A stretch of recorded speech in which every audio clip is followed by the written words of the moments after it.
미국 중앙은행이 큰 폭의 금리 인상 정책을 이어가면서 이를 일컫는 자이언트 스텝이나 울트라 스텝 같은 단어들이 일상적으로 쓰이고 있습니다. 또 최근엔 전보 스텝이란 표현까지 등장했죠. 그런데 이 용어들이 미국에선 쓰이지 않는 한국산 용어라는 주장이 나왔습니다. 맞는 말인지 박희재 기자가 알아봤습니다. 16일 금리를 0.75%포인트 상승하는 마라의 자이언트 스텝을 단행을 했습니다.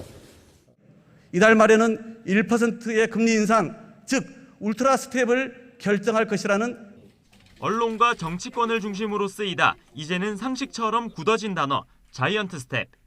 미국 중앙은행인 연방준비제도 이사회의 기준금리 인상 정책을 일컫는데 인상폭이 0.5%포인트일 땐 빅 스텝, 0.75%포인트일 땐 자이언트 스텝, 1%포인트일 땐 울트라 스텝이라고 표현합니다. 최근 온라인을 중심으로 이 단어들이 한국식 영어라는 주장이 나왔습니다. 당사국인 미국에서조차 쓰이지 않는 단어를 국내 언론이 만들어낸 것 아니냐는 지적입니다. 자이언트 스텝이 미 기준금리 0.75%포인트 인상을 뜻하는 용어로 국내 언론에 처음 등장한 건 지난 4월입니다. 1%포인트 금리 인상을 일컫는 울트라 스텝 역시 지난 6월 국내 언론에서 처음 쓰였습니다. 미국 중앙은행의 공식 브리핑과 연방공개시장위원회 회의록에서는 해당 표현들을 찾아볼 수 없었고 미국의 유력 경제 일간지들도 사용한 적이 없습니다. 미 연준 의장이 최근 금리 인상 폭을 두고 대단히 크다라고 언급한 경우는 있었지만 거대하다거나 극단적이라는 뜻의 자이언트나 울트라와는 엄연히 차이가 있습니다. 또 존 윌리엄스 뉴욕 연방은행 총재가 지난 2월 금리 인상과 관련해 빅스텝이란 표현을 쓴 경우가 있긴 하지만 큰 폭이라는 의미였을 뿐 0.5%포인트라는 구체적인 인상폭을 얘기한 건 아니었습니다.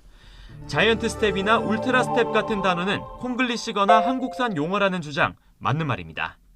미국에서 쓰이지 않은 한국식 영어라고 해서 다 잘못된 건 아닙니다.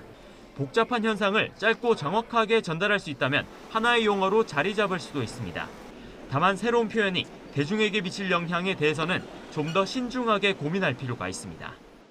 국민들이나 시청자들한테 그 이슈에 대해서 이해를 효율적으로 시켜주기 위해서 때로는 이제 조어를 만들기도 하고 때로는 좀 과장된 표현을 하는 부분이 이제 있지만 그럼으로 인해서 궁극적으로는 국민들한테 혼란을 가중시킬 수 있고 심할 경우 이제 공포감을 조성할 수도 있기 때문에 일각에선 과격한 표현이 들어간 금융 용어들이 널리 쓰이면 투자가 지나치게 위축될 수 있다는 지적도 나옵니다. YTN 박희재입니다.